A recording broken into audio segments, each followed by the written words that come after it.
ಮಹದೇಶ್ವರ ಬೆಟ್ಟಕ್ಕೆ ತೆರಳ್ತಾ ಇದ್ದ ಯಾತ್ರಿಕ ಚಿರತೆಗೆ ಬಲಿಯಾಗಿದ್ದಾನೆ. ಮಲೆಮಹದೇಶ್ವರ ಬೆಟ್ಟದ ತಾಳಬೆಟ್ಟದಲ್ಲಿ ಚಿರತೆ ದಾಳಿ ಮಾಡಿದೆ. ಮಂಡ್ಯ ಮೂಲದ ಪ್ರವೀಣ್ ಎಂಬ ಯುವಕ ಬಲಿಯಾಗಿದ್ದಾನೆ. ತಾಳಬೆಟ್ಟದಿಂದ ಮಹದೇಶ್ವರ ಬೆಟ್ಟಕ್ಕೆ ಪಾದಯಾತ್ರೆಗೆ ಹೊರಟಿದ್ರು. ಆ ಪಾದಯಾತ್ರೆಗೆ ಹೊರಟಿದ್ದಂಥ ಭಕ್ತನ ಮೇಲೆ ಚಿರತೆ ದಾಳಿ ಮಾಡಿದೆ. ಇಂಥ ವಿಪರ್ಯಾಸ ನೋಡಿ. ಪಾದಯಾತ್ರೆಗೆ ಅಂತ ಹೊರಟವರು ಬಾರದ ಲೋಕಕ್ಕೆ ಪಯಣವನ್ನ ಬೆಳೆಸಿದ್ದಾರೆ.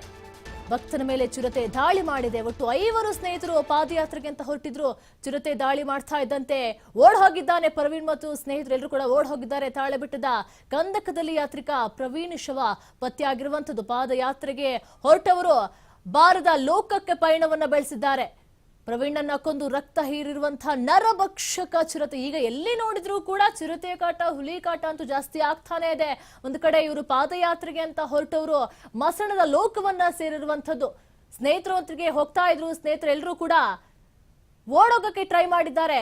ಆದ್ರೆ ಇವರು ಮಾತ್ರ ಸಿಕ್ಕಾಕೊಂಡಿದ್ದಾರೆ. ಪಾದಯಾತ್ರೆಗೆ ಹೊರಟಿದ್ದಂತಹ ಭಕ್ತನ ಮೇಲೆ ಚಿರತೆ ದಾಳಿ ಮಾಡಿದ್ರೆ ಪ್ರವೀಣ ಕತ್ತು, ತಲೆ, ಎದೆ ಭಾಗಕ್ಕೆ ಗಂಭೀರ ಗಾಯಗಳಾಗಿದೆ. ಕಾಡಿನೊಳಗೆ ಮೃತದೇಹ ಎಳ್ಕೊಂಡು ಹೋಗಿದೆ ಅಂತ ಚಿರತೆ ನೋಡಿ. 1 ಕಿಲೋಮೀಟರ್ ವರೆಗೂ ಕೂಡ ಎಳ್ಕೊಂಡು ಹೋಗಿದೆ.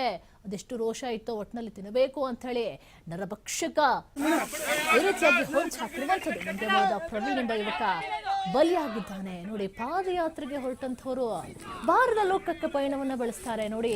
ಇವತ್ತು ಇಲ್ಲಿರ್ತೀವಿ, ನಾಳೆ ಎಲ್ಲಿರ್ತೀವಿ ಅನ್ನೋದು ಕೂಡ ಗೊತ್ತಾಗೋದಿಲ್ಲ. ದೇವಸ್ಥಾನಕ್ಕೆ ಹೋಗಿ ಪಾದಯಾತ್ರೆನ ಮುಗಿಸ್ಕೊಂಡು ಬರೋಣ ಅಂತ ಹೇಳಿ ಹೊರಟವರು ಬಾರದ ಲೋಕಕ್ಕೆ ತೆರಳಿದ್ದಾರೆ. ಎಂಥ ವಿಪರ್ಯಾಸ ಇದೆ. ಅವ್ರ ಜೊತೆ ಸ್ನೇಹಿತರು ಕೂಡ ಇದ್ರು. ಸ್ನೇಹಿತರು ಓಡೋದಕ್ಕೆ ಟ್ರೈ ಮಾಡಿದ್ರು. ಪಾಪ ಇವ್ರನ್ನೊಂದು ಬಿಟ್ಟಿಲ್ಲ ಪ್ರವೀಣ. ಎದೆ, ಕತ್ತು ಭಾಗ ಸಿಕ್ಕ ಕಡೆಯೆಲ್ಲ ಸೀಳ್ ಹಾಕ್ಬಿಟ್ಟು 1 ಕಿಲೋಮೀಟರ್ ದೂರದವರೆಗೂ ಕೂಡ ಎಳ್ಕೊಂಡು ಹೋಗಿರುವಂಥದ್ದು. ಪ್ರವೀಣ ಮೃತದೇಹ ರಸ್ತೆಗೆ ತೆರಳು ಅರಣ್ಯ ಸಿಬ್ಬಂದಿ ಹರಸಾಹಸವನ್ನ ಪಡ್ತಾ ಇದ್ದಾರೆ. ಅದನ್ನ ನೋಡೋದಕ್ಕೂ ಕೂಡ ಆಗೋದಿಲ್ಲ. ಆ ರೀತಿಯಾಗಿ ಎಳ್ಕೊಂಡು ಎಳೆದಾಡಿ ಒಟ್ಟಿನಲ್ಲಿ ತನ್ನ ದಾಹವನ್ನ ತೀರಿಸಿಕೊಂಡಿದೆ ಚಿರತೆ. ತಾಳಬೆಟ್ಟದಲ್ಲಿ ನಡೆದಿರುವಂತಹ ಘಟನೆ ಇದು. ಪಾದಯಾತ್ರೆಗೆ ಅಂತಲ್ಲಿ ಹೊರಟಿದ್ರು, ಸ್ನೇಹಿತರೊಟ್ಟಿಗೆ ಹೊರಟಿದ್ರು. ಅವರೆಲ್ಲ ಓಡೋಗ್ಬಿಟ್ರು. ಆದ್ರೆ ಪ್ರವೀಣ ಮಾತ್ರ ಸಿಕ್ಕಾಕೊಂಡ್ರು. ಮಲೆಮಹದೇಶ್ವರ ಬೆಟ್ಟದ ತಾಳಬೆಟ್ಟದಲ್ಲಿ ನಡೆದಿರುವಂತಹ ಘಟನೆ ಇದು.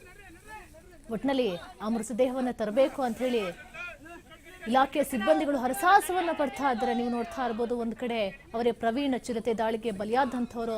ಇನ್ನೊಂದು ವಿಂಡೋದಲ್ಲಿ ನೋಡ್ತಾ ಇದ್ರೆ ನೀವು ಯಾವ ರೀತಿಯಾಗಿ ಮೃತದೇಹವನ್ನ ಕಾಡಿನಿಂದ ಆಚೆ ತರಬೇಕು ಅಂತ ಹೇಳಿ ಪ್ರಯತ್ನವನ್ನ ಮಾಡ್ತಾ ಇದ್ದಾರೆ. ಒಟ್ಟು 5 ಜನ ಹೊರಟಿದ್ದು ಪಾದಯಾತ್ರೆಗೆ ಅಂತ ಹೇಳಿ. ಪಾದಯಾತ್ರೆಗೆ ಹೊರಟಿದ್ದವರು ನೋಡಿ ಈ ರೀತಿಯಾಗಿ ಇಂತಹ ಘಟನೆಗಳು ನಡೆಯುತ್ತೆ. ಇತ್ತೀಚೆಗಂತೂ ಚಿರತೆ ದಾಳಿ, ಹುಲಿ ದಾಳಿಗಳಂತೂ ಜಾಸ್ತಿ ಆಗ್ತಾನೆ ಇದೆ.